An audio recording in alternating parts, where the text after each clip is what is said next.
Welcome, ladies and gentlemen.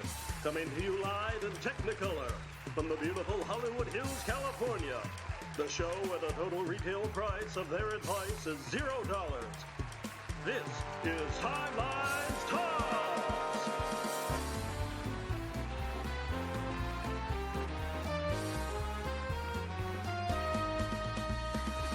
Featuring guest musical performers, Metallica frontman, oh my, it's Stars and Garters. Also featuring, hey buddy, you're a tier 9. Look out, it's Automaton 2000. And now, from Spreadsheet City, here's your host, Captain Idol.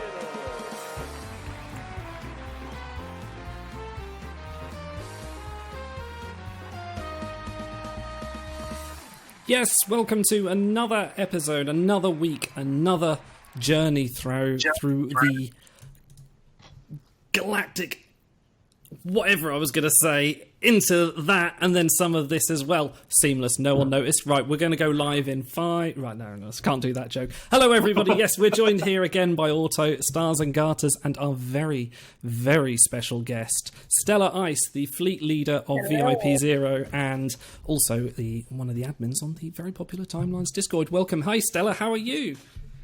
I am good. I'm waiting for my Twitch to catch up, so I can't see anything. It'll get there. For anyone wondering, your image keeps dotting up and down on the screen. Don't know why. I'll just keep tweaking it as it goes.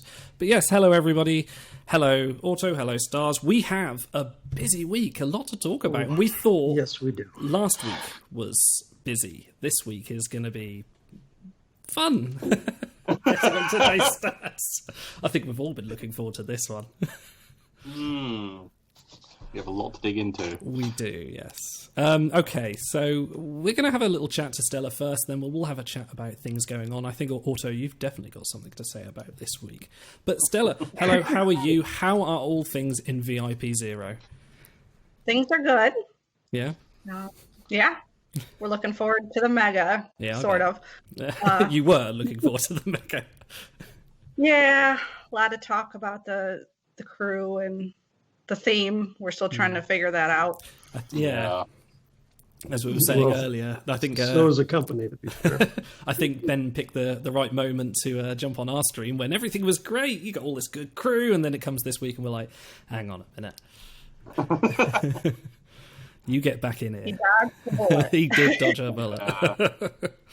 Hey man, that's good PR. That's when you know. Yeah, you pick your moments. Anyway, yes, so we've got a few questions. We're going to talk to you a little bit about VIP Zero, what the fleet involves, and sort of how what your gameplay styles changed compared to other people who invest a little bit more into it. But yeah. Okay. I think it's also worth mentioning that like part of the reason like we want to do this is not just because Stella is obviously like a pillar of the community. I think that's fair to say, but also it's a case of we have been, I don't want to say accused, but like it's been pointed out that we're some of the more whaley players. Like you can go and have a look on Idol's YouTube channel for like 100 pack openings. Auto, I think, has re-rolled like 4 accounts now, and so I think I'm probably on the lower end, but I'm still VIP 14. So, so having another fresher perspective, I think will be good for the show, and I think it's something that will be beneficial to our viewers as well. Well, thank you for having me on. Absolutely. It's our pleasure. So, first of all, let's talk about VIP Zero and the fleet itself. So, how did this? I mean, you didn't create the fleet initially, if what I imagine, but you took it over. Yes, the fleet, I started playing in September of 2016, and I think that's actually about when the fleet was created by a few people on the forums who, the forums used to be very big on, buy this offer, buy that, and they were like, well, there's no one saying you don't have to spend, so they created, the first incarnation was the free-to-play league. And I saw that advertised on the forum, and I was like, well, they're free to play. I'm free to play. Why not?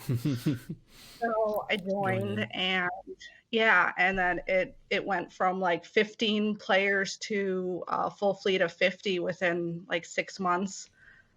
The admiral ended up retiring in the summer of 2017, and at that point there weren't star bases, you couldn't transfer fleet admiralship, so he disbanded the fleet.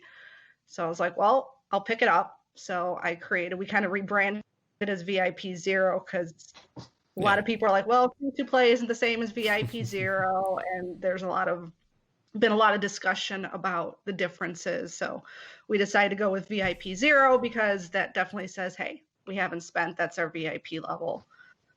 So I've been doing that. We added a second fleet in 2018. So now we have 2 full fleets with max star bases. So here we are. That's fantastic. So how would you say, I mean, you have a very unique perspective on how you play the game and how you advance. And you find, I would expect you find certain things are slower than others, but I suppose the pace you play at, that's kind of normal. But how do you find, especially things with competing in events? Is obviously things are a bit more of a. Would you say they're a bit more of a struggle, or would you say you've got as much opportunity as everyone else? It's definitely more of a struggle. It takes a lot longer to progress in the game, a lot more patience. There's more tapping. We don't buy packs usually, so everything we get, we have to wait to get either in an event or something. Usually your first 6 months to a year, you're not doing well in events. You really have to save up. You have to get 5-star ships for skirmishes. You have to build an inventory for galaxies. You have to save boosts for factions. So it's the same as what everyone else has to do. It's just at a slower pace because we don't have the resources that everyone else is able to get through other means.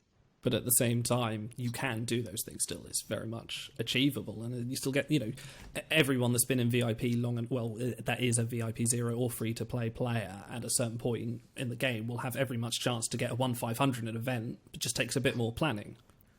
Yes, it takes a lot more planning. And spreadsheets, which hey.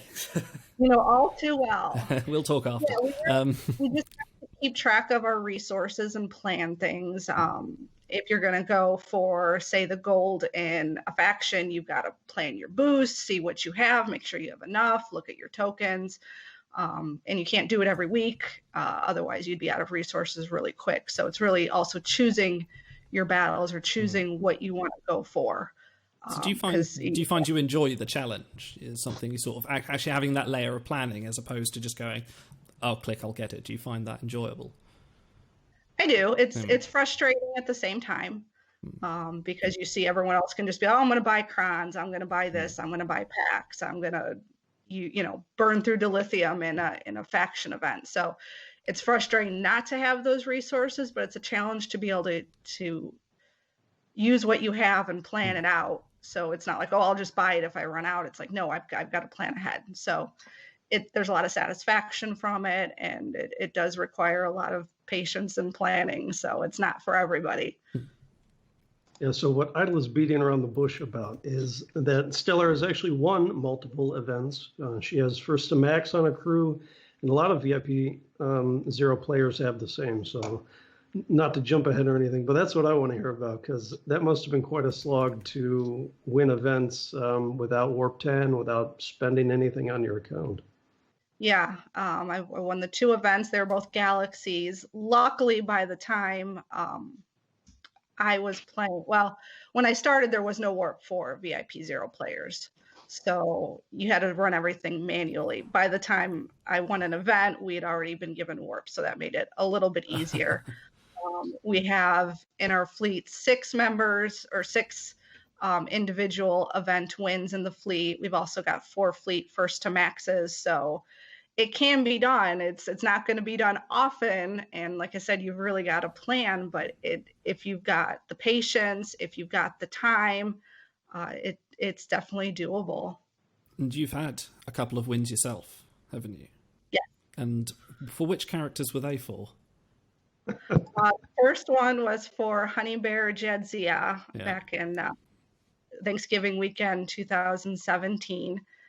Anyone who's been in the Discord chat has probably heard the turkey jokes that are not at all true. And then I won alternate future Jadzia over the summer. I was actually at Star Trek Las Vegas that weekend, so that was a bit of a challenge trying to win an event and be at a Star Trek con. So I don't recommend it.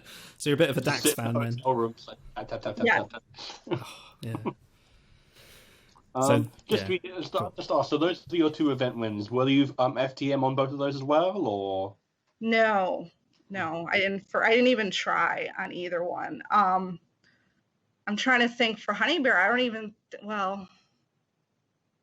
No, I didn't even try for either one because the resources after winning a galaxy just weren't there. I've tried several times on some of the event cadets and finally got Brainless Spock by sheer luck, I'm sure. So for the uninitiated, FTM means first to max. So in your crew panel, you look at a crew in the upper left, it will say who immortalized that character first. So if it you will say happen Paladin. It'll say Paladin 27. If you happen to be the first one, then you are a part of Timeline's history. So. Yeah. So you've got event wins, you've got a couple of first matches, and people in the fleet as well have also. I've seen a few other VIP 0 names, especially up there. And I think if you look at the fleet leaderboard, seeing VIP 0 constantly within the top 20, somewhere up there. Usually. Yeah, and that's fantastic. We sort of grilled Ben a bit about this, on last week, saying, what are you doing for the sort of the free-to-play players? And there is avenues for you to still compete in that. Excuse my stuttered English.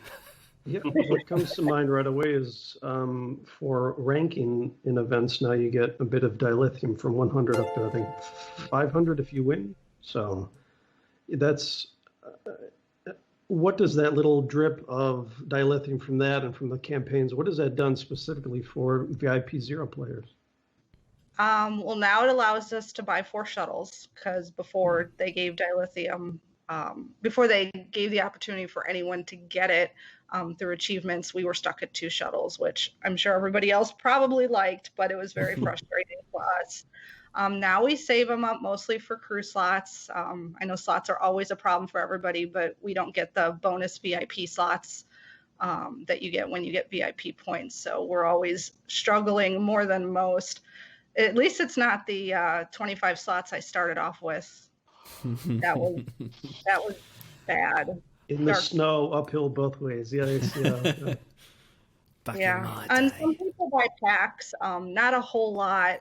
Sometimes the mini event really helped because for the first time ever, we actually had like a substantial amount. 7,500 dilithium for essentially doing what you do in a normal skirmish. Yeah. So a lot of people save that up. Some bought recap packs. Some of them bought, I think, when the 4-star Indignant 7 is at. I don't remember which one's Indignant and which one's Indulgent 7 came out in a pack. Some people bought that. I think I bought one event pack once. One time. The one with, it was the one with 1701 Bashir and Odin Riker and Culber. So it's like there were only 3. I needed all 3. There was no chance of getting somebody I already had. So I went for it. I think some others in my fleet did, but usually we're not that brave because dilithium is so rare to get for us still that we're not going to roll the dice and chance getting just honor from it. So the Stiller Ice pack opening stream is a little shorter than Idols, is what you're saying. Credits, isn't it? Credits and merits. Just a little short, yeah. Now, before I forget, I wanted to ask, and I don't remember the details. I'm hoping you will. There was some kind of offer or something about a year and a half ago. Mm-hmm. There's an offer or something where it accidentally also gave VIP points. And I remember, I think it was you and some of the other VIP 0 players got it, and they got VIP points without meaning to, and so they had to contact support and get that rolled back. Do you remember what that was all about? Yes, that was the Game of Thrones offer. When they were shutting down Game of Thrones, they gave players the Prince Bashir and a free monthly card.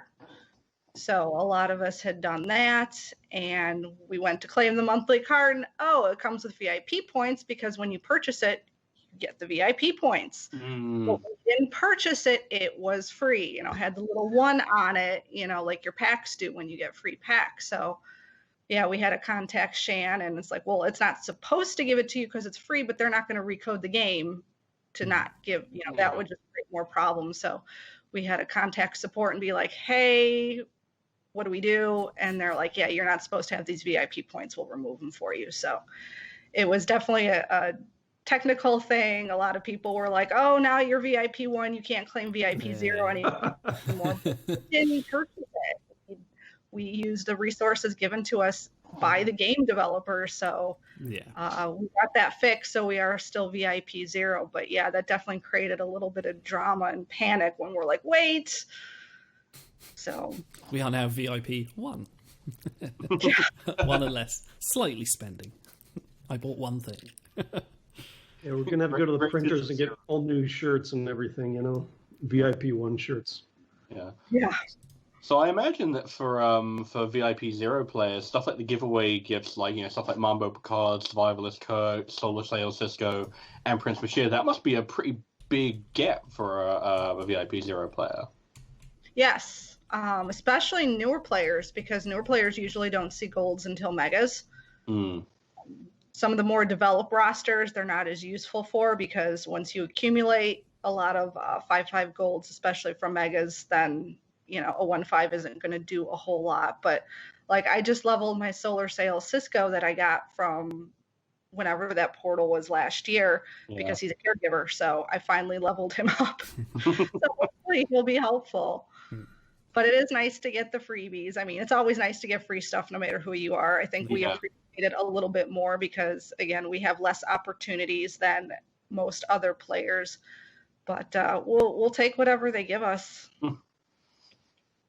Absolutely. I mean, on that subject, if there was anything you think, any quality of life or anything that you think you'd like to sort of push towards in the game, what would make it easier for you without them actually sticking a, $23 sticker on it and saying, hey, it's a feature? What kind of things? We've had a lot of improvements, like you say, with having warps and actually not having to run missions all the time, which makes it easier for VIP 0. What else could you see that would benefit the free-to-play crowd?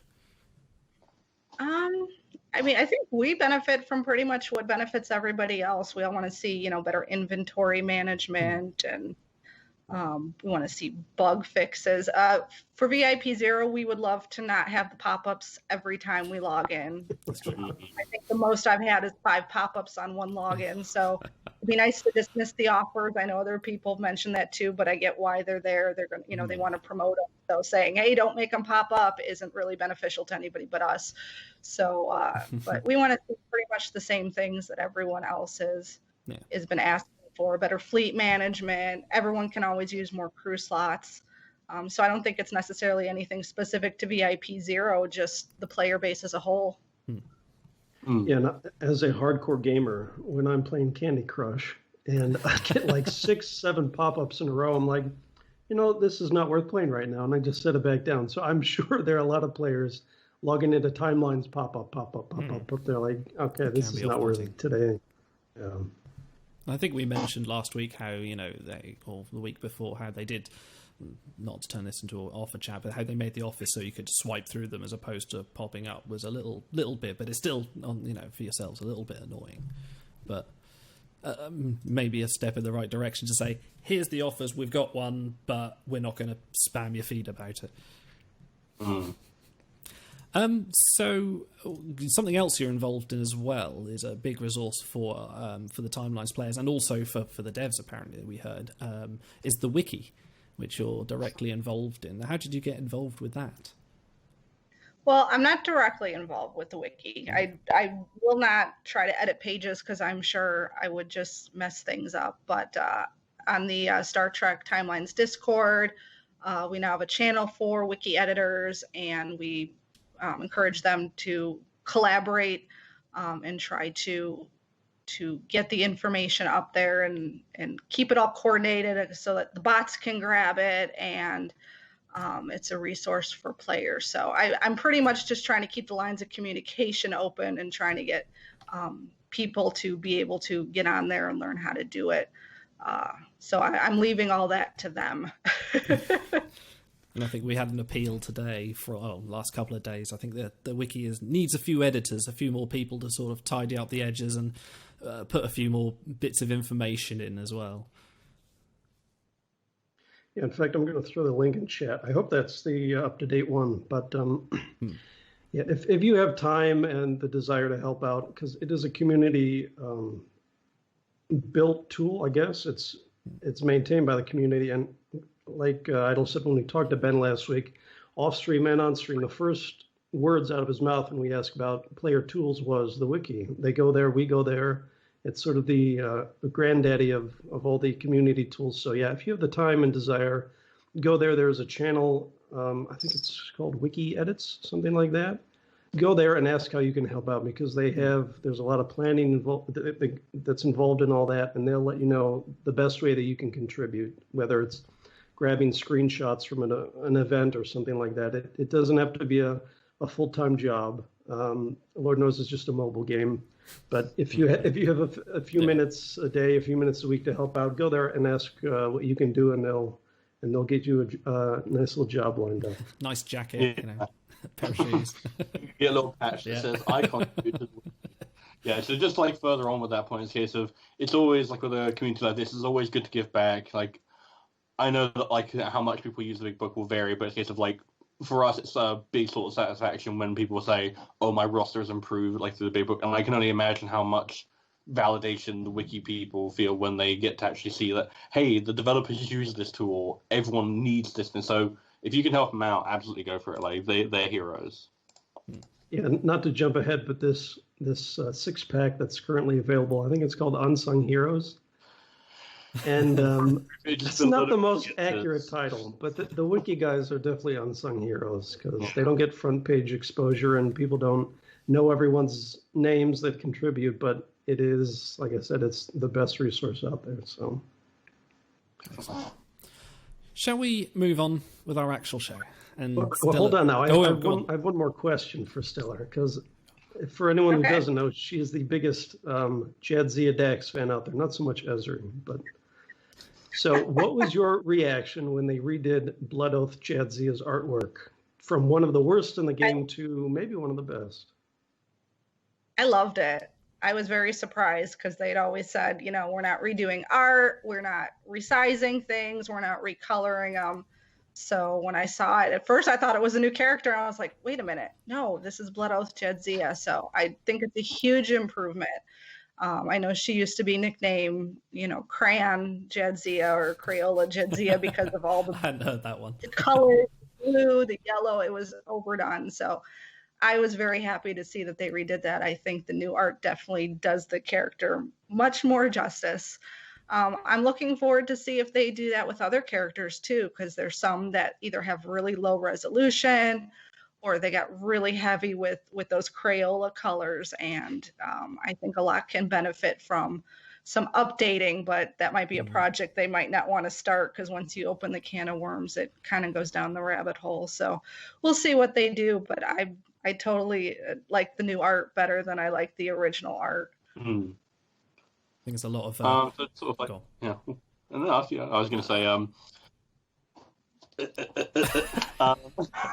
Please. So,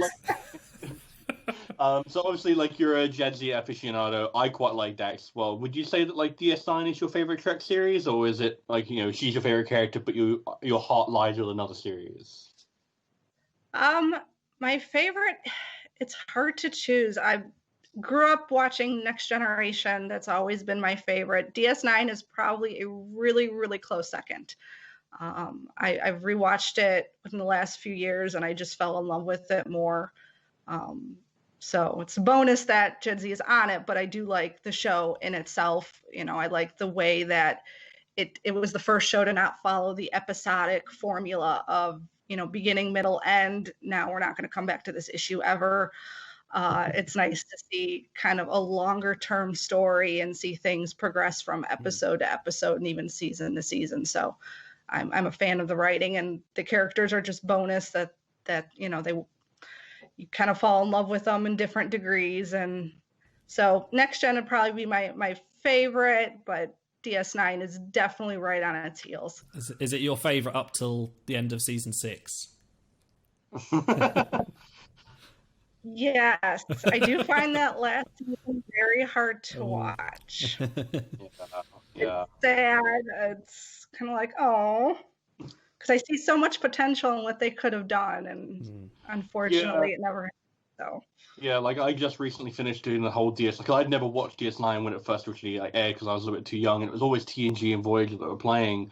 And watching it all the way through with my partner, it was a case of like season 6 is like, yeah, that finale is not like it's still good, but like Jadzia's death is very poorly handled.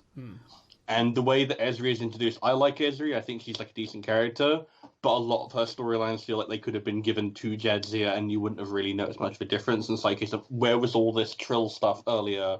You know, and so, but that's for a different podcast. Yeah, I regret stopping you from moving us on because this was supposed to be, all things Mega and all things VIP Zero. So guess what? You've got like a 21-page rant coming up. Yeah, we've got a monologue. Okay, I'll take that as my cue to move you guys on. Let's give a brief mention to what some are referring to, and this won't be much, but this what was briefly known as Linusgate, which is where a lot of people didn't get their event rewards after the event last time. And I believe it has now been solved either through some people got them back through a couple of restarts, other people ticketed CS and actually got a little bit more. But I think someone ended up getting 2 Linuses. How that worked, I don't know. But yeah, that was... The luck of Linai. The luck of the Linai, yeah. The luck of Paris. Yeah. There's always something. But yeah, I thought we mentioned that has now been a fixed issue in timelines. Right, let's move on to the Mega, our first Mega that we're going to cover. And gosh, a Warp Theorist caregiving Voyager sort of Mega, maybe. Well, they've already kind of invalidated that. They kind of have, with Adaj as our first sort of crew. But shall we first go through the before we go on for the big crew? Let's have a look at actual caregivers first, and caregivers and Warp Theorists, things that might be a bonus crew to who you're going to take into the one faction event and the Galaxy events. So I don't know who wants to start with who. I'm ham game. Yeah, let me start with the scanner. So first thing to sort of notice that Caregiver and Warp Theorist are extremely thin bonus pools. These are, I believe, the single smallest Mega we've had, apart from maybe like that Borg mini Mega. I think there's like 26 and 12 crews, so we've got like maybe like a bonus pool of about 30. It's one of the smallest pools we've had. And they're not very good crew, all things told. Like there's some standouts, but there are some real losers in here. So I don't know if we want to start off with caregivers or Warp Theorists. I don't know what will be easier for you, Idol, because I know whoever. I've got my list of crew. Let's go. Okay, cool. So number 1, I think, with a bullet, like for people who bought the campaign premium track for the campaign that is expiring today, Bashirs are the number 5, the 5-star best diplomacy option. So if you want corner dip seats, they are your single best option, apart from, I think, like the Rozhenkos are like a close second. But if you want that sort of versatility on subtle shooting for the single faction we have, they're your best bet. Mintark Troy is your best 4-star option.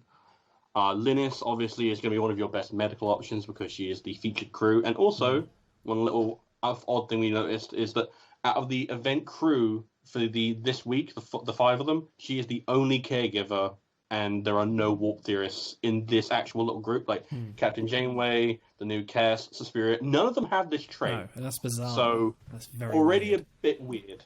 Like you can usually have like 1 or 2 of those in a Mega, and it's like, okay, fine, you have to make some allowances, but already off to a bit of a weird start.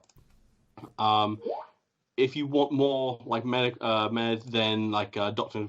Catherine Pulaski, who is otherwise an event dead horse. So for people who invested in her, me included, you can finally see some return on that investment. Bridge Officer Troy is actually probably going to be your MVP. She's not a particularly great crew base-wise, but she is the single best med and command base among 4-star crew. I am frozen today on your recommendation. Hey man, you're going to appreciate her in this one single faction you're going to have. In terms of engineering, Stellar actually already brought up one of the better options, which is Solar Sail Cisco, who is a global gift. So if you haven't leveled him up, always a good option. Like, he's just a good crew and like a great piece of art anyway. But if you ever lucked your way into the Rozhenkos, they are probably the best 5-star Eng option right up there with the Caretaker.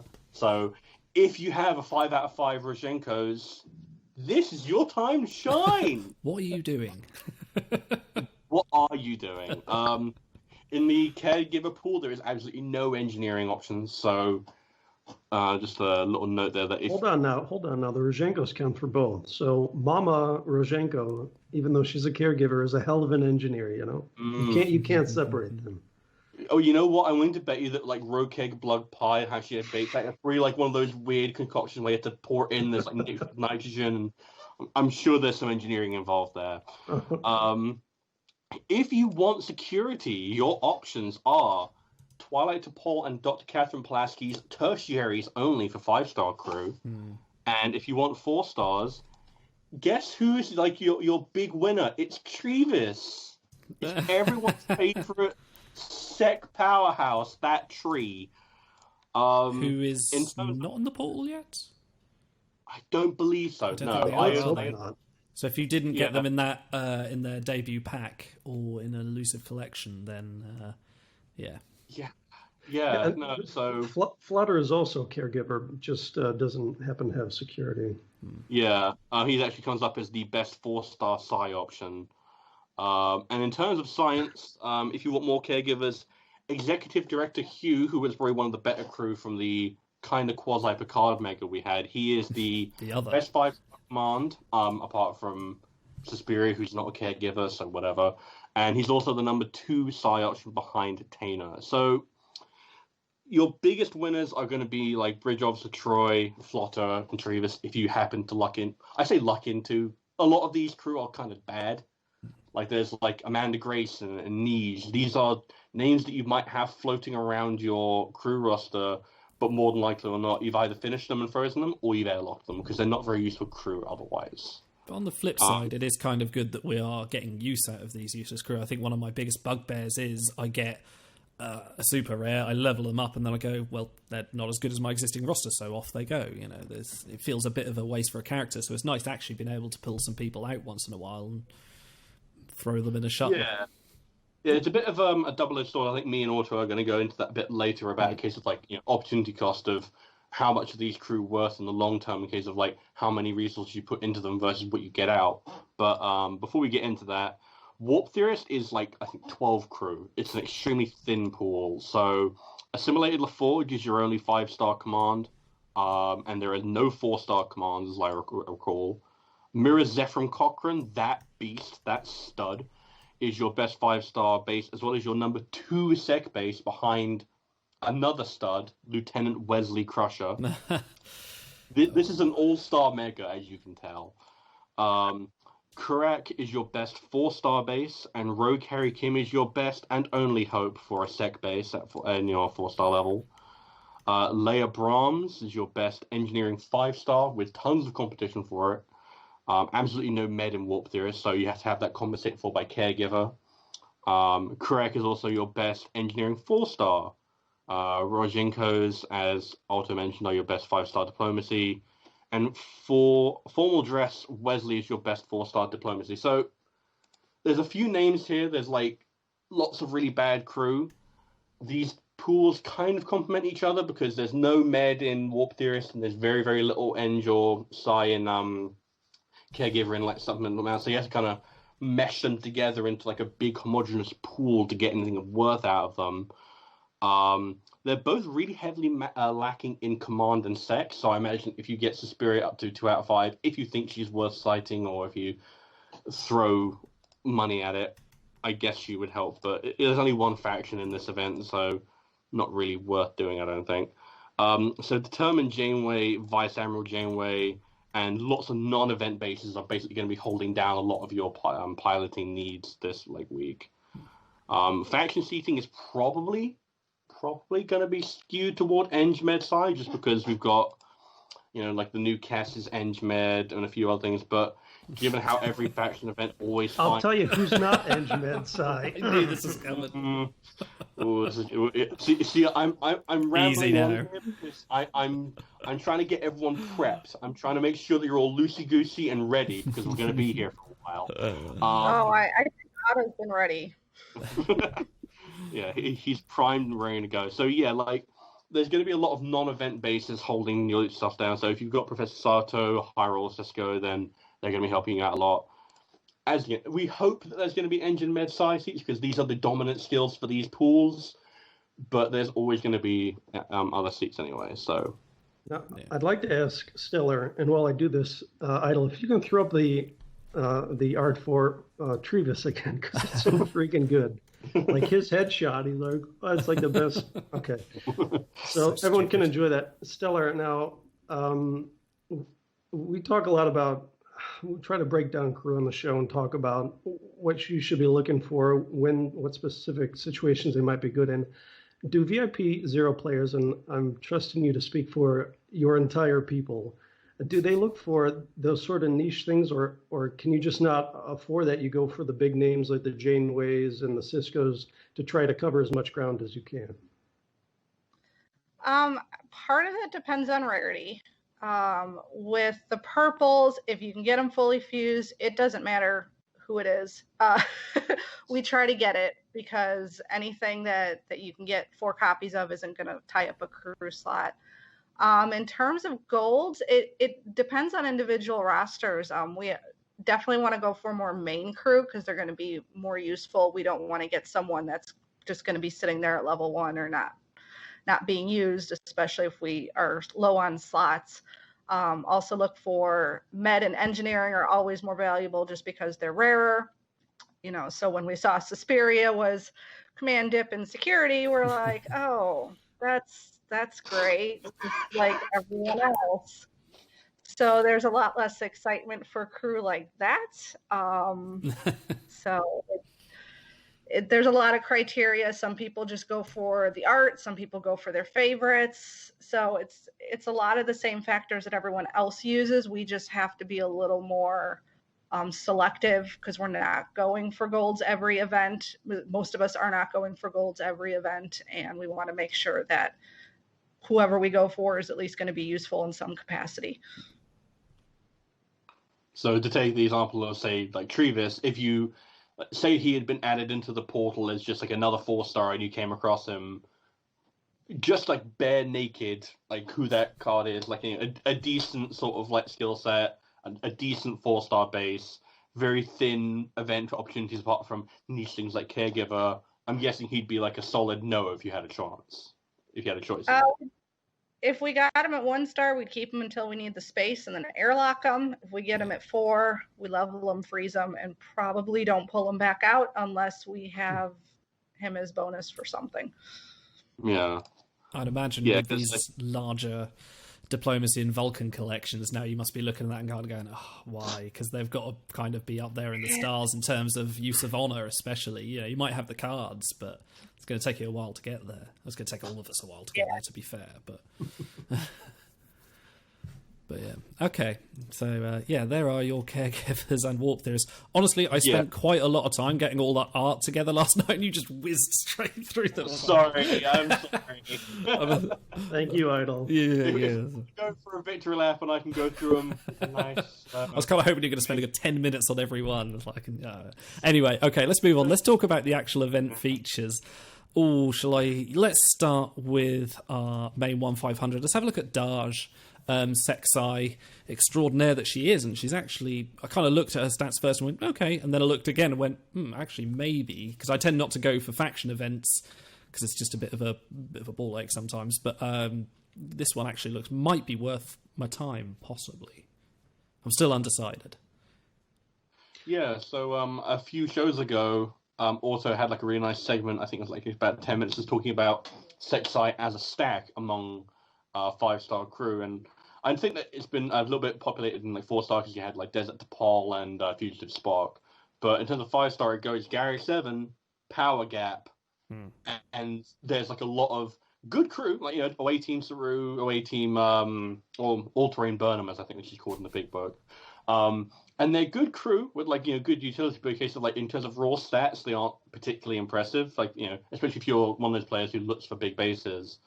But Dodge has a combination of like a top 10 set base. I think she's number 8, and a really strong voyage rank at number 16. I'm sure. Otto and I have been like talking about this in like the Big Book Discord about where we want to sort of rank her, but I'm really quite like happy about her. I'm definitely going to be shooting for her, especially for like. I don't know if I'll be going for 2 out of 5. I don't know if I have the resources for that, but 1 out of 5 as a short-term like citation opportunity, I think I'm definitely going to go for her. Yeah, and in fact, it's funny because I did that spiel on Sexi crew, and generally, you really for voyages, you really want them if you can get them. For shuttles, that specific AND seat is not very common, even though security is. So yeah, it was funny because Stars is very big on her, and I'm big on her, but she's a Voyager, and we don't know what else she'll be because there's the mystery about Picard. Will we get a Mega for him like we got 18 billion Discovery events? And if we don't, she's sort of a Voyager and nothing else. So she's very good at that. If you can get her for cheap, you want to. But I wanted to ask, Stellar, how do you balance between going for... do you try to focus on crew, especially with Honor being a little slimmer for VIP Zero? Do you try to focus on crew that can do everything, main cast names that are also good Voyagers? Or do people just, play the way they want? They want to stack their Voyage crew. They want to do great in faction events, etc. Well, crew are more valuable when they do have multiple bonuses, where they're main. You can use them in mega events if they're good Voyagers, if they have a good base. A crew that just has one of those things is not going to be as valuable to us. But again, I think that's across the board too. Everyone wants someone that they can use in multiple situations and multiple facets of the game. Dodge is going to be nice because any Picard Mega, she should be bonus for. So her security science is a good combination. I don't know if anyone will cite her up. That kind of depends. With the Mega being what it is, maybe they'll use their honor on her instead. We'll kind of have to see on that. And she isn't like we said earlier, she's not a caregiver or a warp theorist, which is aside from next week, she won't be much. The only care she gives comes out of the barrel of her gun. But to further sort of like talk about Alta's point about her event chances, like you would think looking at it, oh well, she probably will qualify for Picard because Soji is a regular in Picard, and it's like, well, there's a precedent for this, and it's lore and data. And if you look at lore in the Big Book, I think his event count sits at roughly three. So unless we're looking at like a blanket Picard tag Mega, she's unlikely to get much event work outside of civilian botness, maybe.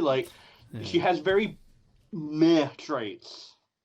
It's a weird one because there's still that question mark upon show Megas. I mean, apart from Disco, we haven't, and the one Toss Bridge Crew one, we haven't seen anything else. And seeing as we've now kind of had 2 half Picard events, even this one isn't in name, it worries her chances somewhat. Yeah. Get Ben back on the show. Just ask him straight up. Ben, are we getting these bonuses or not? Come on, man. I hope you're watching. They want to keep you. Guessing. Oh, sorry. Oh, that's okay. Sorry, I think you broke up a bit then. Her bonus will count or not. So another question I have: how do VIP Zeros handle this horde of 1-5s? Because a lot of people like to compete in every event. They like to collect these crew just in case for later. But before you know it, your rosters are just overflowing with these crew who you don't want to airlock because they were hard to get, or you spent resources to get, but they're just sitting there doing nothing. Yeah. Well, there are some people who have like virtually no purples on their roster that they have to freeze them right away to have the room for the 1-5s.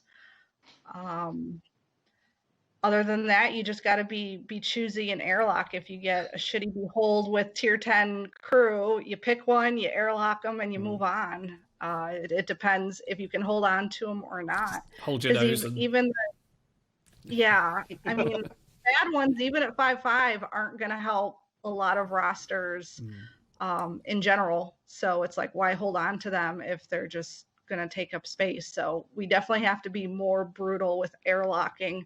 I know I've airlocked a lot of golds I never wanted to before we had crew slot sales and all those things to the dilithium to even buy them. I just had it's like, oh, 1.5 gold, gotta go. So. By the way, anyone with the swear jar at home, that is 25 cents from Stillhouse. Before we move off, Daj. Sorry, go on. I'm trying to be good. It's a family stream, God fucking damn it. Yeah, I'm gonna put $5 in before I start ranting about Suspiria because I'm paying ahead of time. Before we move on, which is a quick question from chat. Any thoughts on a tier level, or where do you reckon your place? I know we haven't came finance yet, otherwise we would have put it up. But sort of where are we thinking roughly? I'm happy to stump up for tier 3. I think like the Voyage opportunities alone kind of guarantee that, especially because I don't know, I'm more down on Gary 7 than a lot of people. I think he's in tier 1, and all he offers is like a relatively strong base, Voyage, and Gauntlet, and she also offers a. Are we going to have this again on stream? This discussion? We will have this conversation as many times as it takes. God damn it! I know. I think on the right roster, she would make a massive impact, and even on most people's rosters, she will be a good, solid crew that you can invest in and not feel bad about, because this is what the first Sexai crew we've had in a good long. We had Dareth, who was but he was med primary. This is a skill set. Yeah, exactly. This is a skill set you have to make up from bits and pieces unless you get that one big name. So when the opportunity comes to get one of these crew in an event for potentially a low resource investment, I think it's worth going for. So I'm more in sort of like a tier 3 sort of area. I think Otto, again, is like he likes her, but I'm pretty sure you were going more for a tier 4-ish. Well, we have this running joke in the big book. Every new gold that's pretty good is a tier 3. And the joke is like, is that what we're predisposed to just slot them into? Or does Wicked Realm specifically target that sort of power level to make them desirable enough to go after, but they save the really big ones for 6 packs and whatever? So 3 is fine, 4 is fine. If you need the Voyage, the specific Sexai Voyage crew, I say go for it, because by precedent, we don't get a lot of them. If you're worried about her not being versatile enough to justify the crew spot, it won't kill you if you skip her either. Like Star said, you can make that up with other security and science crew. That's not a huge issue. Cool. All right, let's move on to our own dear old grandmother Kess. Grandmama. Bless her heart. She's here at last for the whole 10 minutes we had of her in Before and After, because you have to have the poster child for the Before and After mega. You say that, I bet you get away they would try to get away with that. Less said about Captain Chakotay, the better. Yeah, so Dip Eng Med, I believe, is the stack, or Dip Med Eng, which either way. So basically kind of like a refreshed Rihanna Mayweather without the collection. I don't know, I think, Stella can correct me if I'm wrong about this, but I think that this would be quite a good, get for a younger roster or for someone on VIP 0, just because Eng Med, no matter how you come by it, is so rare. Yeah, no, she'll definitely be useful. She might go out on voyages. We can get her, 3-4 this event. So some people will spend this campaign site on her. If others will just hold on to her for a year until she gets added to the portal. But she's also, sort of main. She is main, but she doesn't get a whole lot of events. Yeah. Tyrion, when Tyrion Kess came out, she was top of the command for purple. Yeah, she's amazing. So yeah, I still have her active on my roster. I use her not so much on voyages anymore. It's kind of rare that I use a purple at all. But that's me. A lot of other players do still use purples regularly. So I think she'll make voyages, especially those weird combinations like engineering med, or the ones that are, you're like, oh, will it go 8 hours? I don't know. So I think she'll be useful. Yeah. So when you're deciding on who to use that free purple citation for? Do you typically go for events to finish a collection, or crew like this who you might get more regular use out of? We usually go for a faction or a skirmish 3-4, because most of us will not be buying packs to try to fully fuse them. And you have the group that is going to fuse her in order to clear the slot, and then they get them out of there. And then you get the ones that just want to get, if you cite them at the beginning of a faction, you get the added bonus throughout the whole entire faction event. So that's definitely an advantage.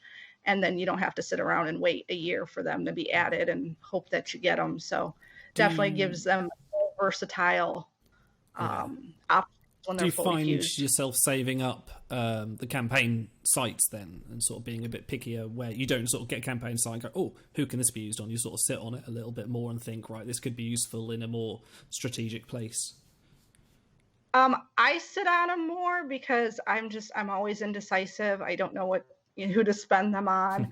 Other people, as soon as they get them, they'll put them on the most recent 3-4 or save them for the next one. We're generally hoarders by mentality, so we tend to save. I know the last honor sale, when we got all the sites, a lot of people haven't used them yet. Of course, that's across the board of like, well, who do I use it on? So we got them saved up. I think I've got like 3 of the purple ones saved up, just because if it's a skirmish, it doesn't really matter to cite them, because usually you're not using them anyway. If you've got if it's a mega, you've got the mega crew. If it's if you got the existing purple, then you're putting them on, and it doesn't make so much of a difference to fuse in a skirmish. But the faction is definitely important. With the mega, I might not cite her this event. We'll see. I was hoping that the mega crew would be a little more site-worthy, so maybe I will spend it on Kess. I'll look at the stats and kind of weigh my options and decide for tomorrow. Now we're dancing around the subject, and I know that Otto is just champing at the bit. It's the only thing keeping him alive. But one thing I want to touch on here is something that actually just kind of occurred to me when you mentioned Tyrion Kess, is that we have like 4 versions of Kess in the game now. We have Fury, we have this version, we have Tyrion, and we have the 2-star Nurse Kess. I find it really interesting. Yeah, that thing is really interesting about Kess is that she's not main cast. She's not a name that you really talk about, but almost every one of her variants is really kind of interesting. Like, you've got a command med, a sec med, and now you've got an eng med, and all 3 of them. It's like all 4 of them are usually, like, because obviously she's qualifies for almost all of the cadets as well. She is, like, for a name that you wouldn't really think of, she gets a lot of versatile variants that Fury Kess is one of those cards I really, really still want, even though she might not make a massive splash on my roster. She's still a unique niche name. You know, before we move on from Grandma Kess, I guess you already took her down. I'll pop her back up. It's fine. We were watching through all the related episodes because we knew we'd be talking about the Mega. And so this one quote from Before and After I found interesting from Captain Chakotay. He says, "It's hard to believe that she," meaning Grandma Kess, "performed microsurgery on my elbow just a few weeks ago." So she's performing microsurgery, and they give her the 3rd lowest purple med base, just above the worst, Cybok, the worst, what's the term for it? Motivational speaker of all time. And then diseased changeling founder who's literally dying from a disease, but they gave her, medical. So I guess the folks behind the curtain don't have a lot of faith in her ability to perform that microsurgery. Comment from the chat. Yes, but sorry. Really. Okay, yes, but it's surgery on Chakotay. Does that count? Of course, knowing how fond you are of Chakotay, I can't wait till we get a good card up. Speaking of great cards, off teased from last week from our little silhouette, we have our mega recurring crew, who I'm sure we're all going to get a good kick out of. This is Suspiria, who we were getting quite hyped up about, thinking she might be, she's going to be some sort of engineering. She's got to have medical. She's going to be unique. This is going to be a great mega card.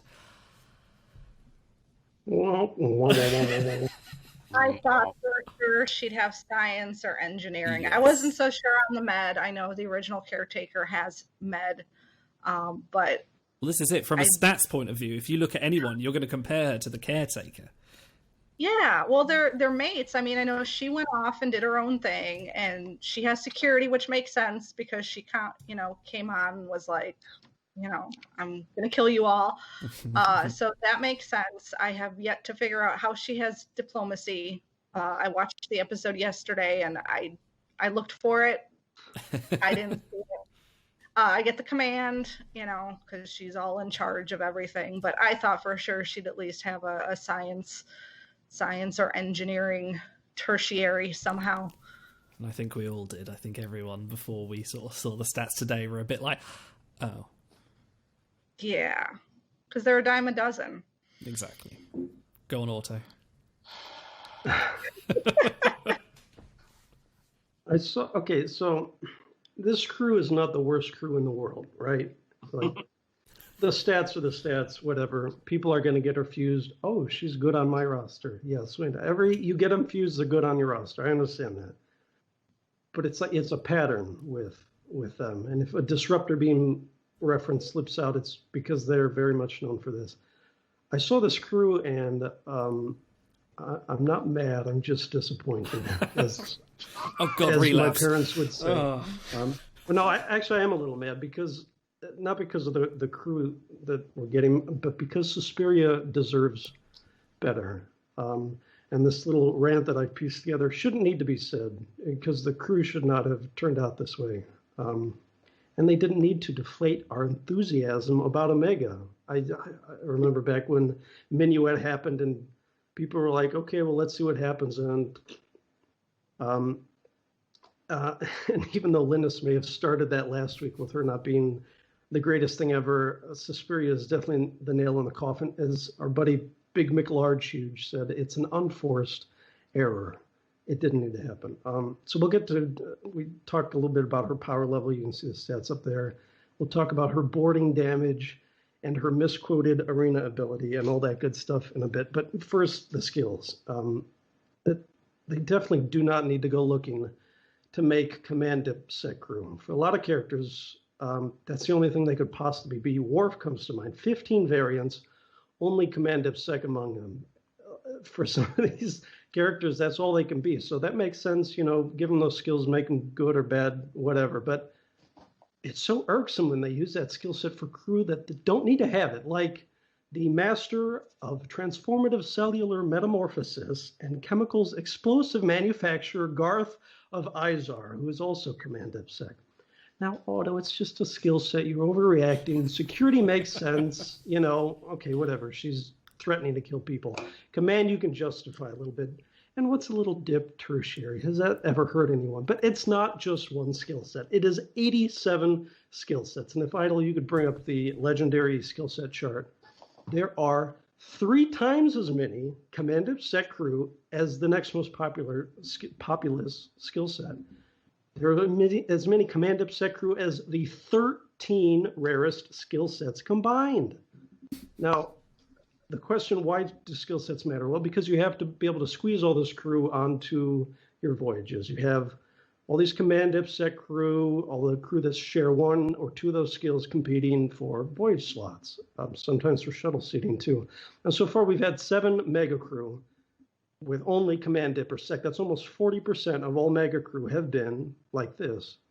You're also contending with 3 campaign crew, 4 global gift crew, and episode 10 reward Quinn, who are all Command Dip Sec. Not only that, but since mega events have started, 88 legendary crew have been only Command Dip and or Sec. That's over 30% of crew are that very narrow window.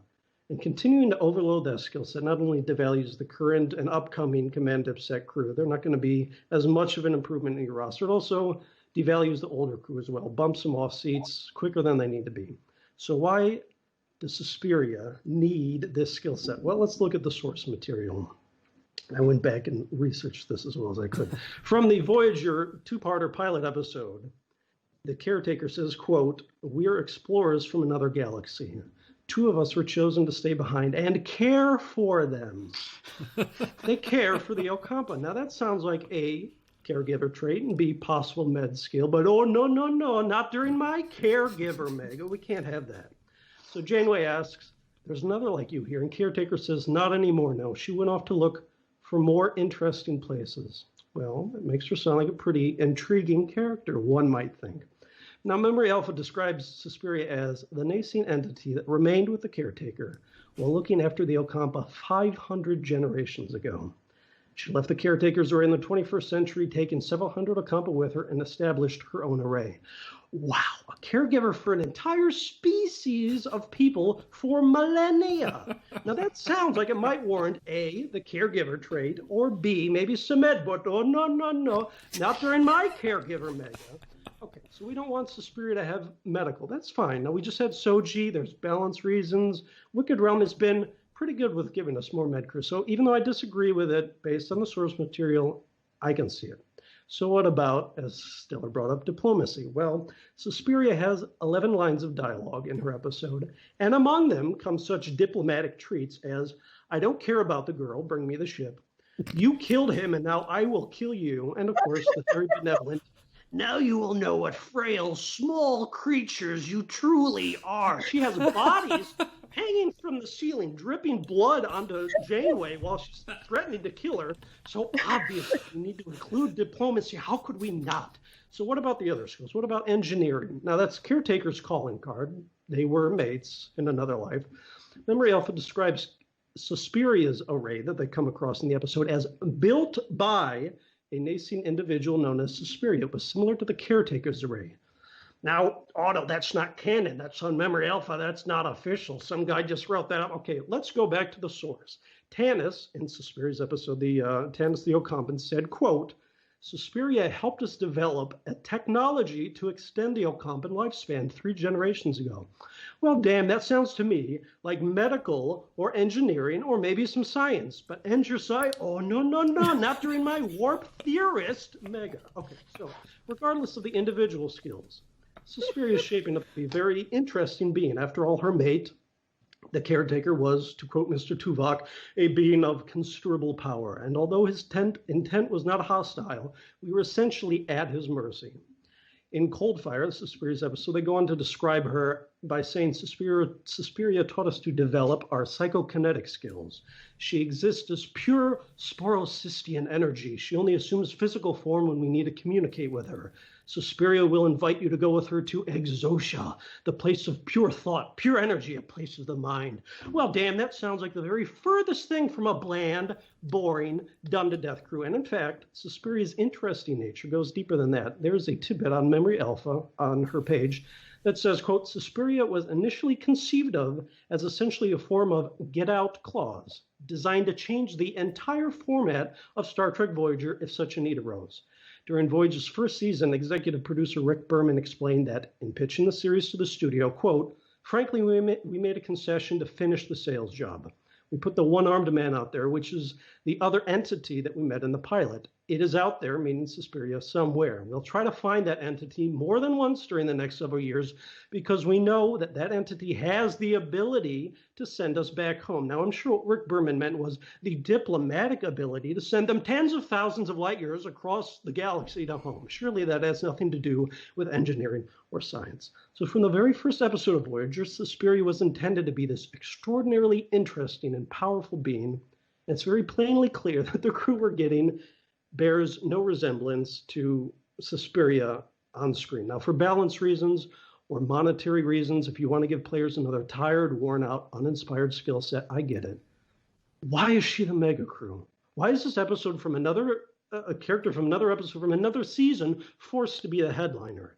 Now, if you want to make a lower power level crew boring as dry toast, why pick one of the most interesting beings in Voyager? Why not, and I hate myself for saying this, why not pick Captain Chakotay? He was actually from Before and After that episode. Now, he has 28 lines of dialogue in Before and After. Half of them are just questions. Is she okay? What's going on? Where are we? You know, if you didn't know that Kes was the one going senile, losing your mind, you might think it's Chakotay. Because his role in this episode is nothing more than plot device designed to vocalize the audience's questions and further the story. And that is the textbook definition of the excitement level that we got with Suspiria's stats and skills.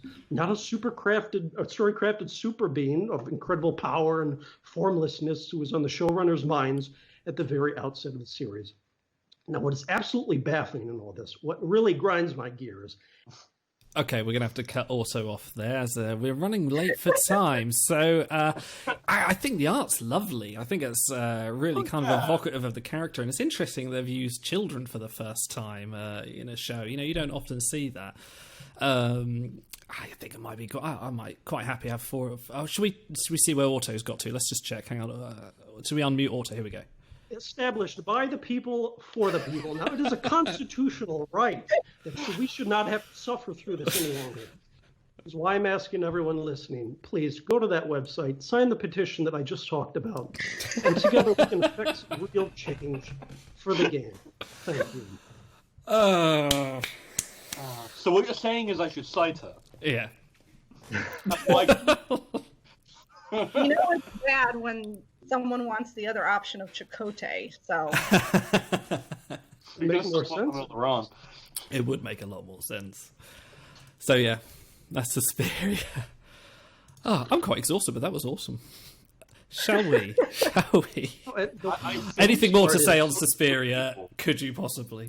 Don't. The worst part is we get ourselves so excited thinking, she could have this, we could have this, and then...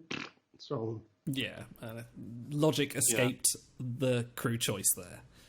Yeah, and I think it's something we've talked about before a little bit, but it's a case of with every character that is added to the game, you essentially lose an opportunity. Because it's a case of unless you start going into megas of nothing but non-canon crew, which is viable. They've done it with the Mirror Mega, but it's not really something you really want to be doing. Every time you add a character from an episode, you lose an opportunity to make that character iconic and interesting, and more importantly for Wicked Realms, is to sell them to us. And this is something that happened a lot to Ahura, actually, is that there's been 3 versions of Ahura, and they all had decent stats. And I think very few of them have actually been event capable. So they've all been packaging. In this case of every time you add a version of a character and you don't give the opportunity for them to be owned by people and enjoyed by people, it devalues that character, and it means that character has less opportunity in the future to shine and be used and enjoyed, because this is a game, we play it to enjoy it. And the fact of the matter is crazy. It's a crazy thought, I know. And it's a case of engineering and medical is one of those rare things. It's intentionally scarce because it's a rare thing to see in Star Trek. You get the odd ones who are it's their discipline, Amanda Rogers or whatever, people who have command over both of these radically different disciplines, or Medic Jet Reno, where it's a case of this is explicitly called out in the universe to be something special. So every time you take a character like that and you don't do them justice, it is a knock to the future in a way. And it's I know that sounds overdramatic, but even just from a pure business standpoint, this doesn't really make a lot of sense. Well, I mean, I can understand putting the more rare, desirable statistical crew in the packs that you have to pay for. Like Ben said, this is a business. We have to make money. We have to keep the lights on. That's totally fair. I just if you want to give us that sort of crew, why pick such an interesting character? Why not give us something? I mean, we're already sort of bringing down the excitement level with this crew. I mean, whether you use them or not, you're not going to be as excited as if they were something that filled this huge hole or did something really special for you. So why not pick just a slightly less interesting character and save the really interesting ones for when it counts? Yeah, to take that logic, what would it have actually hurt you to just make, Captain Chakotay or some other character from before and after the recurring Mega, give them the skill set, and then just tuck Suspiria in a 6-pack down the road with the actual stats she deserves? Would that actually have hurt anyone? No, we would have been more true to the character, and people probably would have pulled on that. Whereas with recaps this time around, it's not looking great. Unless Dodge is more of an indicator of how things are going to be going forward, recaps this Mega are going to be pretty dire. Now, let me ask Stellar, because as you say, your options for acquiring crew are limited. You can't really get into the whole pack deal. Would you rather have an interesting character who is not interesting in game that you can get in a campaign, or would you rather have sort of a more boring character and have the stats make sense?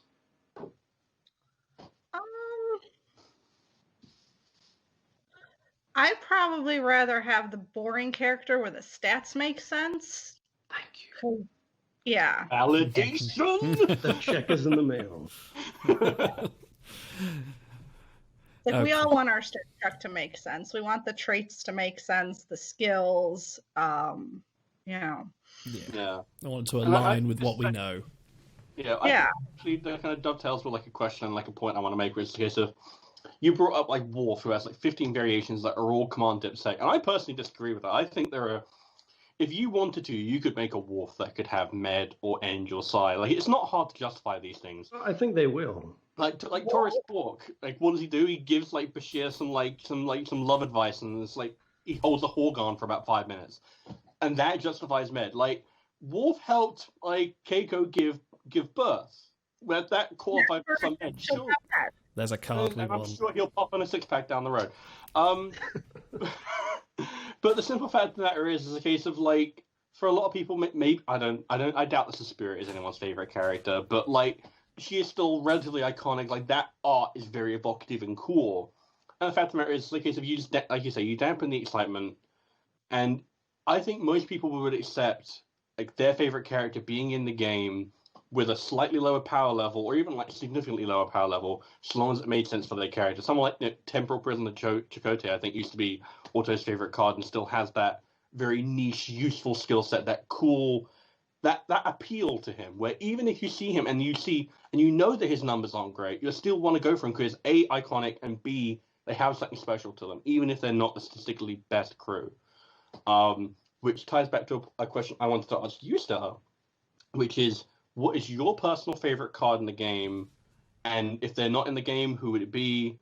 And if they're not your favorite character because of a character point, is it because they did something for you in game? Like that, that kind of question. I think my favorite character in game is 1701 Jadzia. I think her art's fantastic. I love the episode. That's got to be probably my favorite DS9 episode, The Trials and Tribulations. And of course she's a Jadzia, so I already favor that, but she's the only, I think I have like 2 or 3 copies of her. Oh, wow. I've duped her several times. Well, she kept coming up in events for a long time. That's remember? True, yeah. For 4th, so she was also useful for that, and I've had her as my in-game avatar for, I think other than Mirror Month, the Mirror Mega, I've had her as my avatar since I got her. So she's definitely my favorite in-game. Not so much for stats because she's a purple, but she's the one that, is my favorite. Probably my favorite gold art would be Lieutenant Commander Jadzia, whom I don't have. That's the only version of her I have never She's never come up in a Behold. She hasn't been an event. So she's the only one that still eludes me. But she's my favorite gold art. And again, a Jadzia. So I know I'm totally biased. Guess what? Bias is the whole reason we play the game. Yeah, exactly. So have you sent out a shuttle with nothing but 1701 Jadzias? I could. Yeah. Who's on your bridge crew? I mean... Who's my bridge crew? Who's your current bridge crew? Which Daxes are on it is what I say. I've got, let's see. I think I've got Alt Future Jadzia. I've got Honey Bear. I think I've got Cleon Bride Jadzia. And who am I forgetting? I have 4 people on there. Let's look up all the Lieutenant Commander. You don't have Blood Oath, Princess, Mirror, Bell Riots. Bell Riots, that's the 4th one. I love the art on Bell Riots. And it's like tying back to the fact, it's like with avatar representation, I think that's like a kind of an under talked about part of the game, because like it's your in-game representation of who you are, and it's a case of my avatar at the moment, and like if it has been for a little while, it's not of Age of Sail Worf, who I got in an event and who was like he's my best event ranking. I got like top 15 or whatever, and I got my 3 copies, and I was really, really proud of it.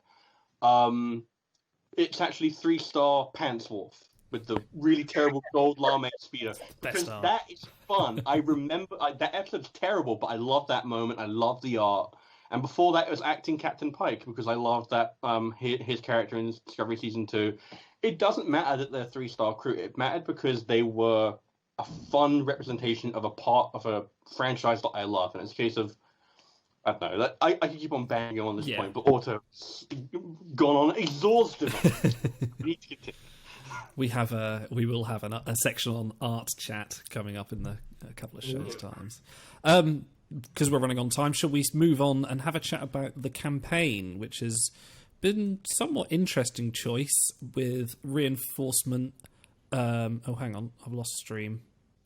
Stream's just disconnected. Hang on. Yeah, they said rip in chat, so I'm assuming we're off. The sheer power killed it. I can take off my shirt finally.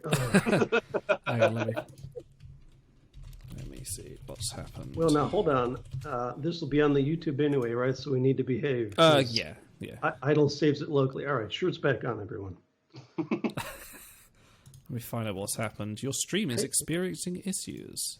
We've been talking about adding YouTube specific content, as little tidbits for everyone that goes there. So there you go. This is the Patreon. Anyone who's watching stuff. After the fact. We should have like a show after dark, like how do we feel? Like what do they call it on Discovery? The after track.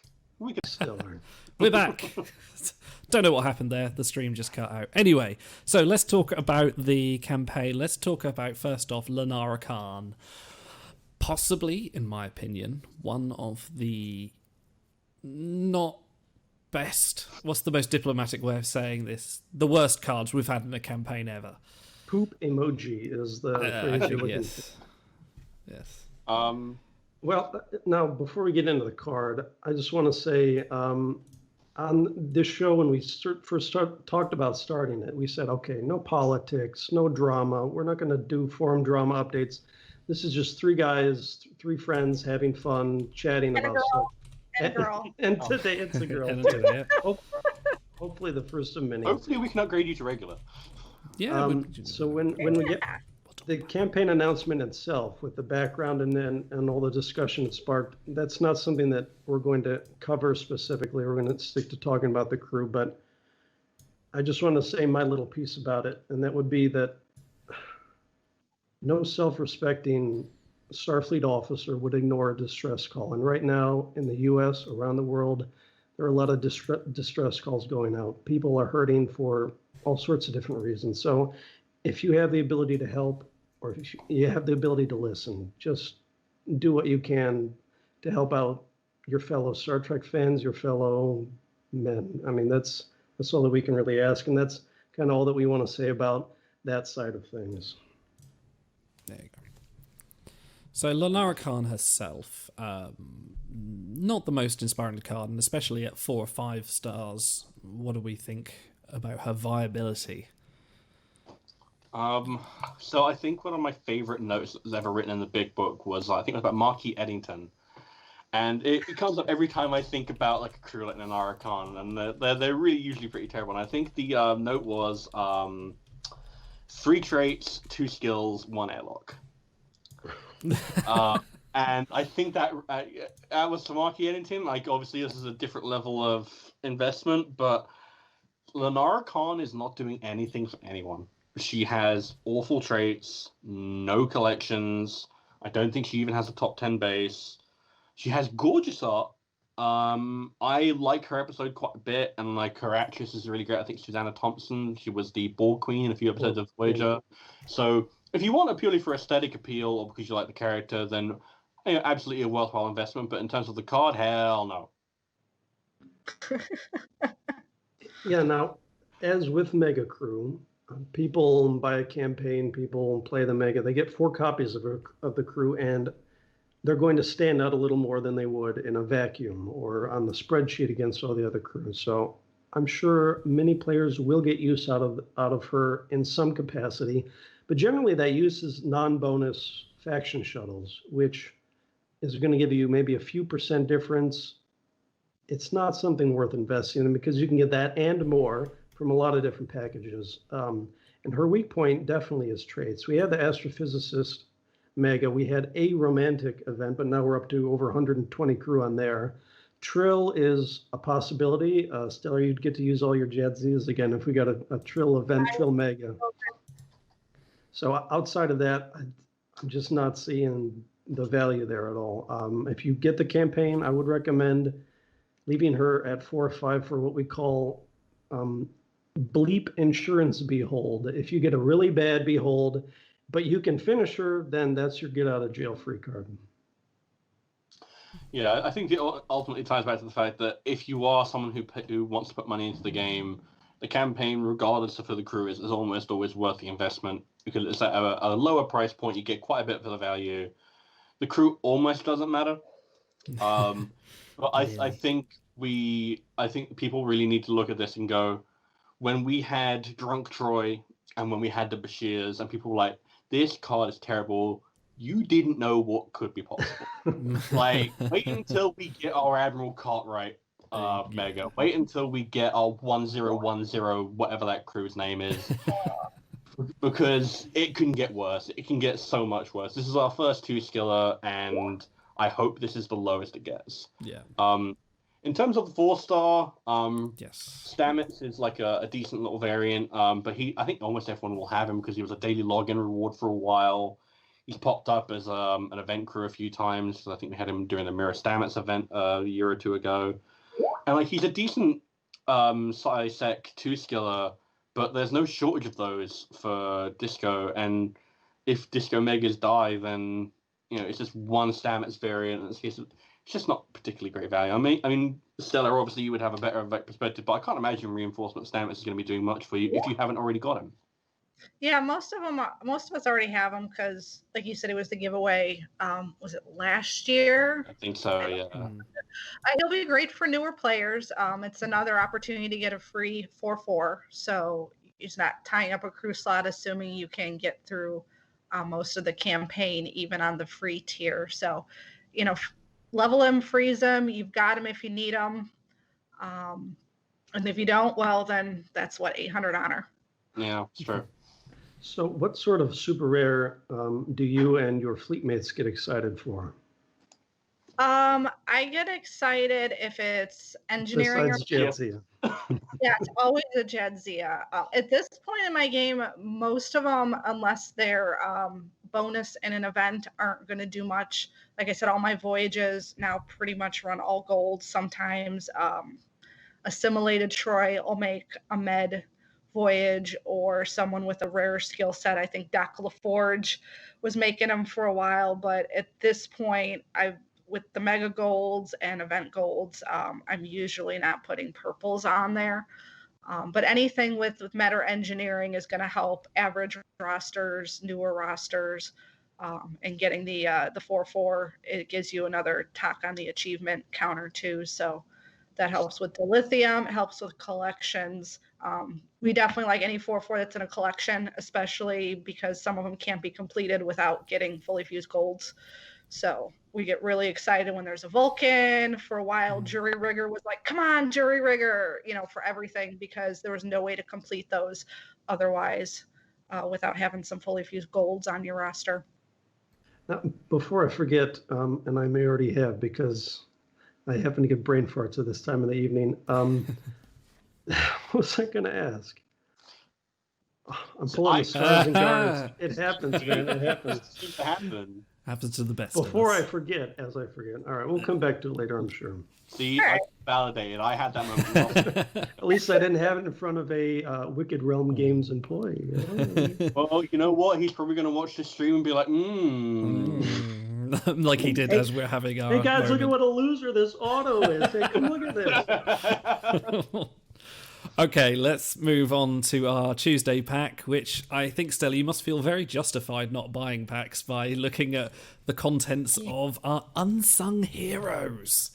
People, I mean, personally, yes, Lieutenant J.G. Palmer and Lieutenant J.G. Martinez are definitely unsung heroes. Both one an actual astronaut, another behind-the-scenes mainstay of a lot of the next generation. However, statistically wise, not the most inspiring, and not the most inspiring pack, which makes you wonder whether they're going for pure card art appeal, making these packs or not. Because I kind of looked at it and just went, no, there's no one in there that. I think if Lenara Khan had been one of the 5 stars in there, I wouldn't have blinked an eye. That's the level of quality of card we've got in here. Yeah, I really hate to be self-referential. Like, I cringe when people use big book tiers as any sort of objective metric. But I have to say, this has 5 crew out of 6 that we've put in tier 10 of our crew advice column. So I think, at least by that standard, it's got to be the worst pack since, I don't know, 2016, or back when there were only 30 crew in the game. So, not a good pack. How many 2-skillers are in that pack? There's at least 4 of the 6. 4 of the 6 are 2-skill crew, apart from is it Harry Kim? No, Buster Kincaid Kim, isn't it? Buster Kincaid and Lons. Yeah. Like, it says something when Buster Kincaid is the highlight of your crew. When a 4-star you look back and go, versus someone like. It's just rough. It's a rough pack. I would not advise anyone take this. No. Unless, of course, you're a completionist. Get it. Those who want to have all the crew, they'll get it to get their copy or their 4 copies. And yeah, so we asked Ben last week, who are the one of the community questions, who are the least owned cards? So after that, we got Lenara Khan in the campaign, and then we had this pack. So someone out there is certainly smiling and throwing dill to the heavens to get as many of these crews as they can. They answer the question one way or the other. All right, I think that's all we need to say about that, really, unless you guys have got anything more you want to chip in. Okay, let's wrap things up. Where I would usually do a little bit of trivia, Stella, we're going to have a little bit of fun with you. We're going to play a little game called Good Deal, Bad Deal. We're going to show you a set of paid deals for this game, and I want you to tell us, in your opinion, whether you think this was a good deal or a bad deal. And my judges to the right of me here will be giving you your scores. Yeah, 7. Okay, so we're going to bring up the. That's a terrible decision. Okay, and thank you, Auto, for providing these images, scouring the depths of the darkness that is the deals page on the wiki. I've seen things, man, you wouldn't believe. Okay, and I think for everyone, shoulder of Orion. That's the Blade Runner DB game, isn't it, that they were developing? Okay, let's start off. You think your stream's about 3 seconds behind, so hopefully you'll see these. So I'll ping the first one up now here, and this is called Loot the Shipyards, and you can get. And I haven't actually looked at these myself. I think a lot of these are from before my time as well. And 40 dilithium, 350 dilithium for ships for common or plus. Common plus. No, that's premium, man. Well,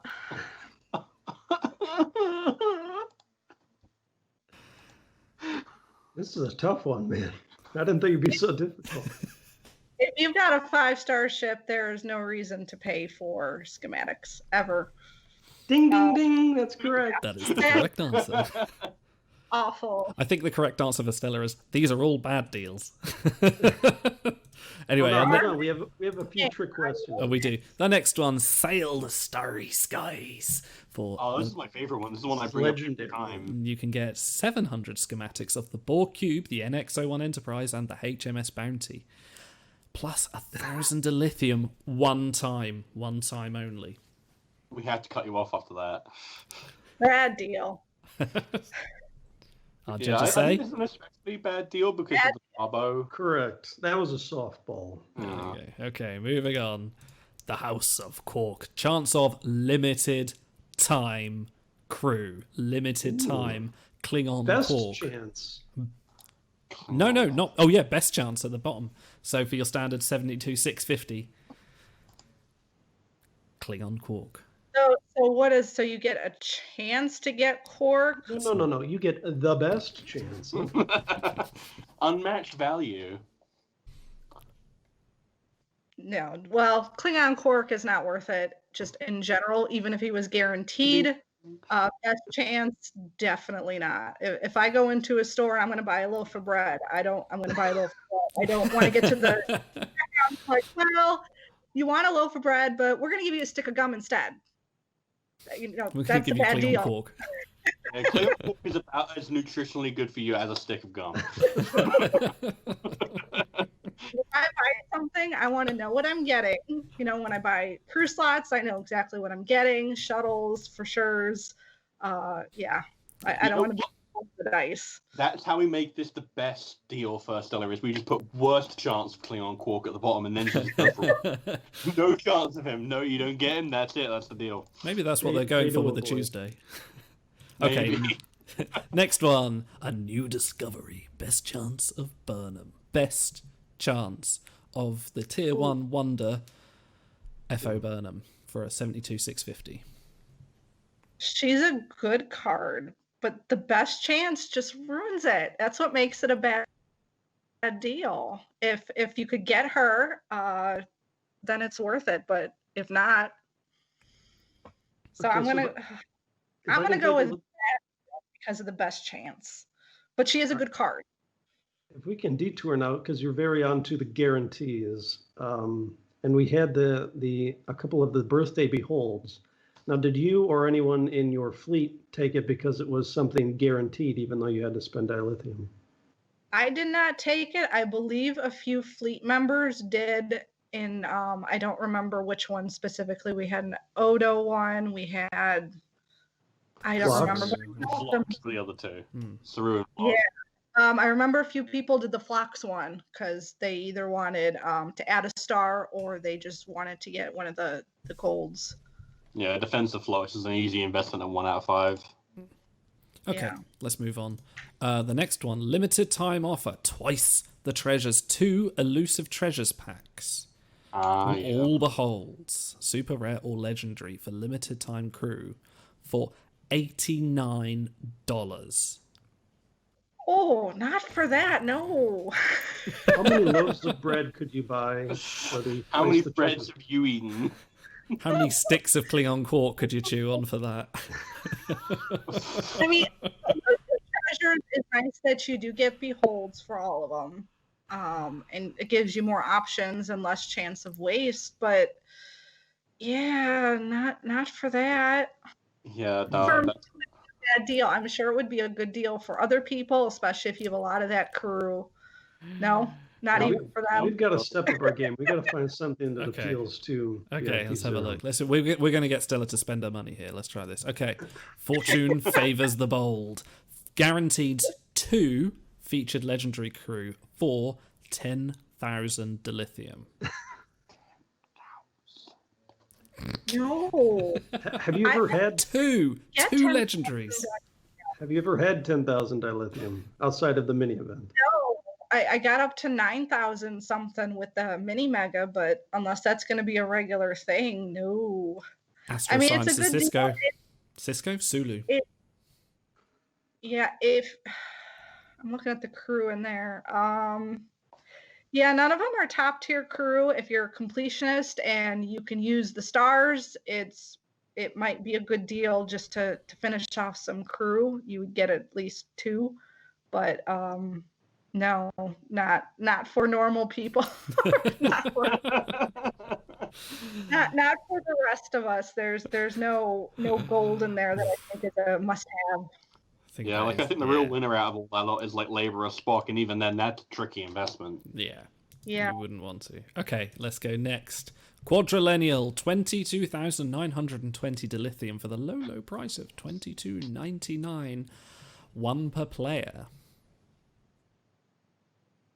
I'm waiting for it to come up.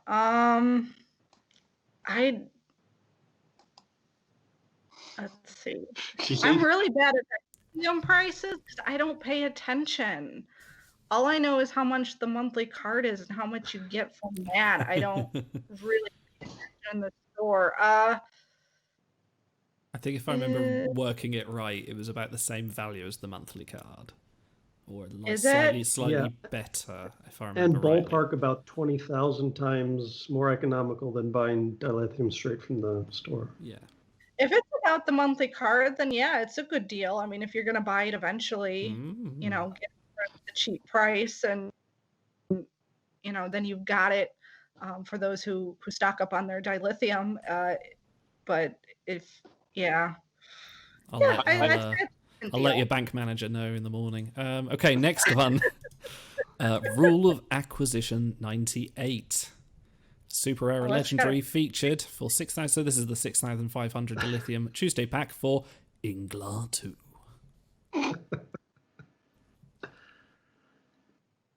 Well, now we also have Grand Negazek on there, so think of the Just Princess watching Bride Stella's games that you could face. do. Inconceivable. Oh, none of those are worth it. You would think you'd put Suspiria on the screen the way she's scrunching up her face. Photos had a few events. Tourist Cork actually isn't bad. I have him duped. I use him whenever he's bonus, but not worth the chance or the dilithium. Yeah, I'm going to come out here and say that as a Wharf aficionado, that Trader Wharf is one of the few Wharfs that I would probably pass over because he's just not good. Isn't he only a 2-skiller? Yeah. There's nothing to him. Let's not forget 500 chronotons. Anyway, moving on. Now, hold on. Someone asked in chat, what exactly is Rule of Acquisition 98? And it happens to be very topical.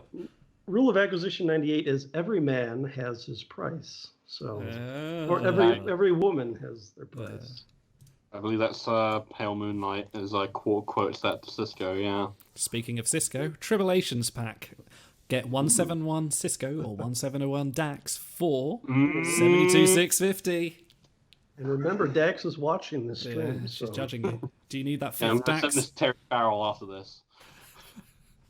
That Cisco is not good. Dax, she's a good card. If you get her in events, though, you're not really going to need her. You for sure get one or the other. Okay, so you do for sure get one or the other. So if you're adding a star, it might be worth it because then you won't get the waste. For me, it wouldn't be worth it because I have her fully fused, and I don't think that Cisco is high enough stat-wise to be worth it. I think this was actually one of the first deals in the game, wasn't it? Yeah, that was this particular event's around like 3 times. Right, let's go to Chronoton Stockpile. Get cheap Chronotons. Buy 100 for 400 dilithium. Buy 500, which you can almost get in a day using ad warps for 1,250 dilithium. Best discount ever. No. That's all on that one. That's all we know on that flat. By the You way, can these, get that on a good voyage. You don't need to. These are real deals. Like, I plumbed the depths of Wikipedia, which, by the way, needs your help to maintain a high standard of quality. So go head over to the Discord and help If you out. want more segments like this, please. For just 25 cents a day, you can help power. We've got a few more to go through and then we'll go. Okay, Beyond Space and Time. Get Toss Crew to celebrate Star Trek Beyond. 10x guaranteed new crew for the 72,650, featuring 2 Scots, a Savick, and a McCoy. No. 2 rare crew and 2 super rare crew. They're all bad. I don't ever remember Rare Crew being in packs, so that must have been before. It wasn't that long ago. Really? EV2 Vox. Oh, yeah. Anyway. None of them are good. Good, right, move on. I have to call out a hosts. comment in the chat. Big is saying Toss is right, and you know what? And right, he's right. Out the airlock. Oh, now you guys The are being hosts. mean. Best chance, which Yeah. you called rubbish, and now it's coming back. Best chance of Esri and Jadzia. Heartthrob Jadzia. And that's the Gen Z you don't have. Mm. The one I don't know. Now, is it those specific versions, or is it any Esri or Jadzia? I would believe assume it's those versions. I don't think they had other versions back Best chance. Ooh. then. Think of the That bridge would crew. Something to try to get Lieutenant Commander. I already have Esri frozen. I'm not That's brave 2. enough to actually do it, even if it was a live offer. But I am definitely tempted. Whether it's a good deal, probably not. She's the worst tier Jadzia in golds. But as we've already established, I'm totally biased. That's all we need. We're not here for So fair that's a judgment. yes. You would blow all your crew slot dilithium to try to get Jedzia. It's been proven. Science. Amazing value. Lokek Sato and chronotons and credits for $24.99. No. Oh, and 1,500 VIP. Oh, well, in that case, if you're throwing that... Deal breaker. No, I think the Sato that's worth it is I should know her name, the professor is the one that can benefit most crew, not that version that I can't pronounce. Unless you got to finish her off or something. She is part of the collection, though. She's in that Zindi collection, I believe. So if you're one step closer to finishing it off, that might be worth it for some people. But other than that, no. No. Moving on. Okay.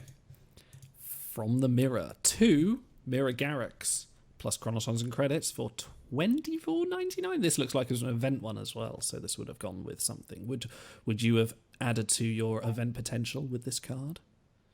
No.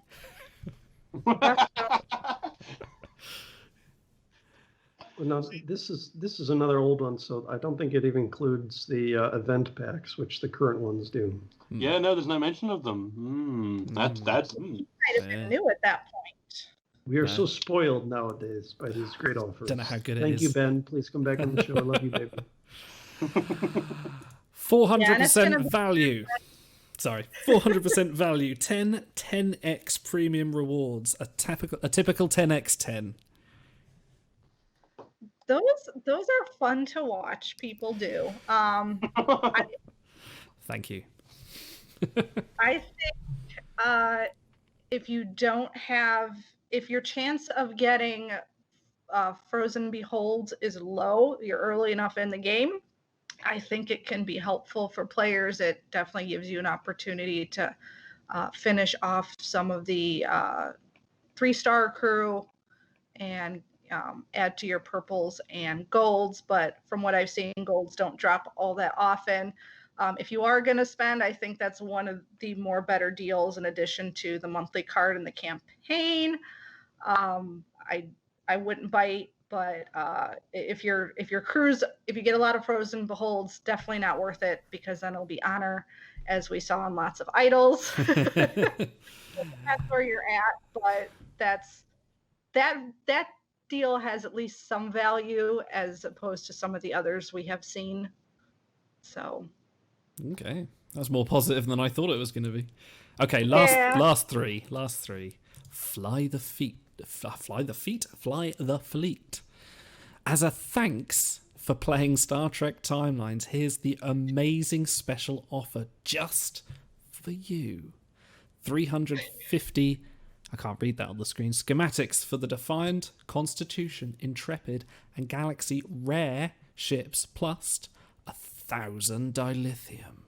One time only. One time. As a thanks. But Idol made it sound so good. Thanks, you'd be giving it to us. We're going to thank you by letting you buy this from us. How is that a thank you? Limited. 3 hours left and it's gone. It's the economics of the future are somewhat different. Credits. Okay, last two. Monster Frenzy. Too spooky. For the low $6.49, you could get yourself 5 spooky packs. Nope. Nope. Not even for that handsome devil at the front there. I see the founder. She's way low on the tier list. I don't even know who a few of those crew are. Oh, that's the Riker. The Mugato and Malahorta as well.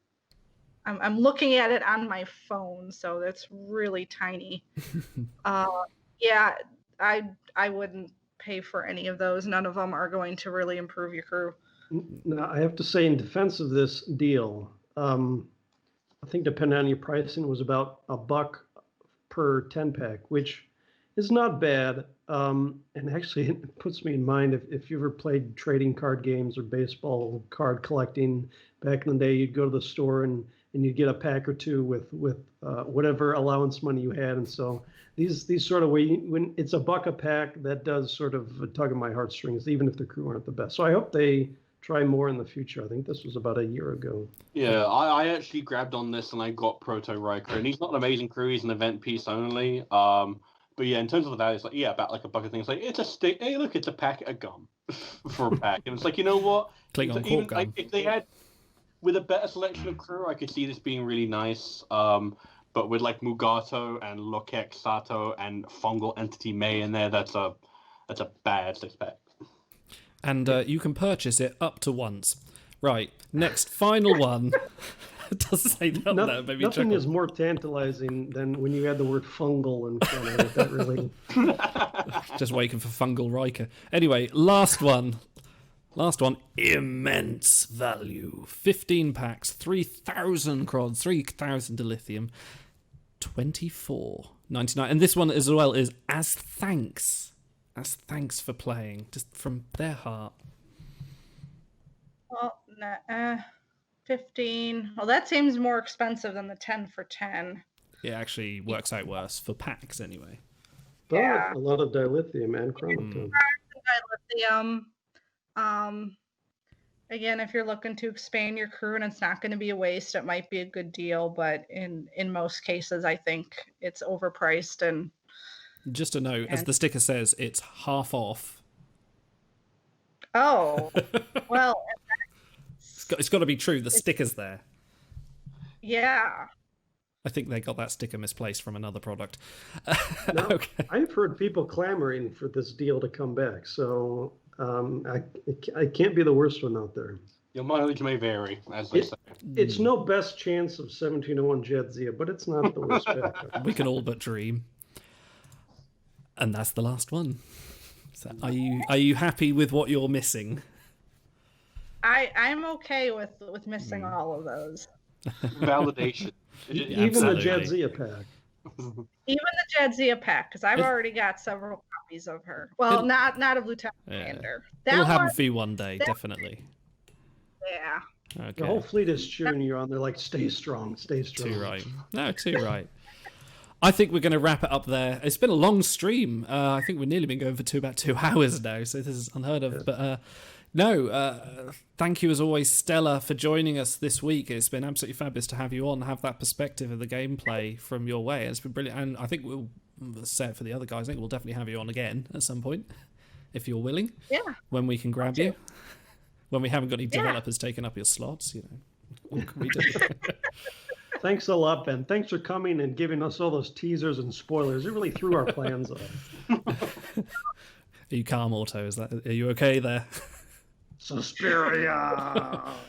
And with that, it's goodbye from us. Thank you very much. We'll see you next week.